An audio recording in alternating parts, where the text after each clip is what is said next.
প্রথমবারের মতো ইজান আর ইজানের মা পুরো ঢাকা শহর একা একা ঘুরে বেড়ালো এবং একা একা বিমানে করে ঢাকা থেকে চিটাগং চলে আসলো। তো এটা নিয়ে থাকছে আজকের ব্লগ। প্রথমেই শুরুতে বসুন্ধরার মধ্যে যে এই বন্যা হয়ে গেল সেটা দেখাচ্ছিলাম আপনাদেরকে। মাত্র অল্প একটু বৃষ্টি হওয়াতেই এরকম পানি উঠে গেল।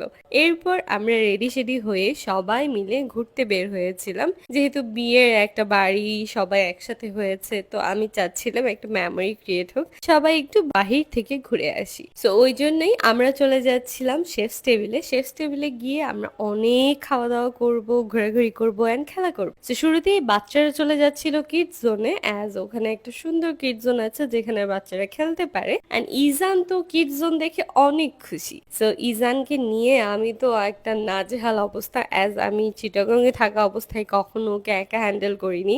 এখন ওকে একা হ্যান্ডেল করতে গিয়ে তাও আবার এত হিল টিল পরে আমার তো অবস্থা খারাপ। তো সবাই সবার মতো ফান করছিল। ইজানের ফুপি তো ইজানের পিছু ছাড়েই না, উনি ইজানের টেক কেয়ার করছিল।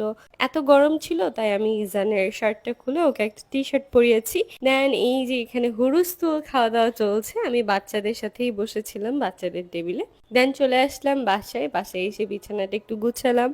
দেন একটু ভাবির সাথে গল্প করলাম। ভাবির আলমারির একটা ক্লিপ এখানে অ্যাড করেছি। পুরো বাসাটা একটু গুছানো হয়েছে। দেন ইজানের জন্য ইজানের একটা আন্টি একটা রং অ্যান্ড বুক এনেছে, ওইটার ভিডিও করছিলাম। বড় ভাই আমার জন্য কেক আইসক্রিম এনেছে, ওইটা খেয়েছি। তারপরের দিন সকালে আমরা ইজানের ফুপিকে দেখতে চলে যাচ্ছিলাম, অ্যাজ উনি অনেক জোরাজুরি করছিল যে একটু আসো তারপর যেও। সো এরপর আমি বাচ্চাদের জন্য কিছু খাবার অর্ডার দিলাম। আপা আমার জন্য খাবার এনেছে অ্যান্ড রাতের ডিনারে আপা আমার পছন্দের সব খাবার করেছে।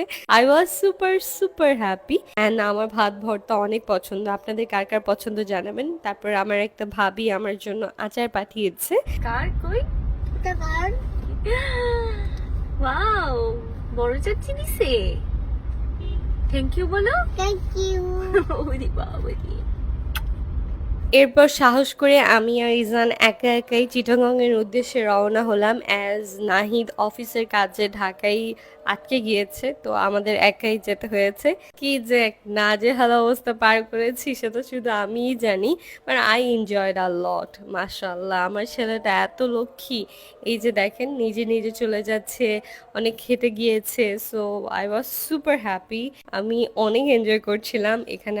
আমার কাছে যেহেতু ছোট বাচ্চা ছিল, আমি একলা ছিলাম, আমাকে বিয়ন্ড বাংলাদেশ থেকে গাড়িতেই নিয়ে এসেছে। সো সবকিছু মিলিয়ে খুবই ভালো একটা এক্সপিরিয়েন্স ছিল। এরপর ইজানকে বসিয়ে দিলাম ইজানের সিটে, অ্যান্ড ইজান তো ইজানের গাড়ি নিয়ে সুপার এক্সাইটেড। ও মানে অনেক খুশি যে ওর বড় চাচি ওকে গাড়ি কিনে দিয়েছে। অ্যান্ড যখন বিমানে খাবারটা দেওয়া হয় না, ইজান তখন অনেক খুশি হয়। আমি না দেখছিলাম ওকে তাকিয়ে তাকিয়ে, ও বার্গার রাখছিল আবার কামড় দিচ্ছিল। সবাই প্লিজ মাশাল্লাহ বলবেন। সো এরকম করতে করতে ইজান ঘুমিয়ে গেছে। লাস্টে আমি একটু প্যারা খেয়েছি ওকে কোলে নিয়ে আবার ব্যাগ নিয়ে আসার সময়, তখন একটা আপু আমাকে হেল্প করেছে।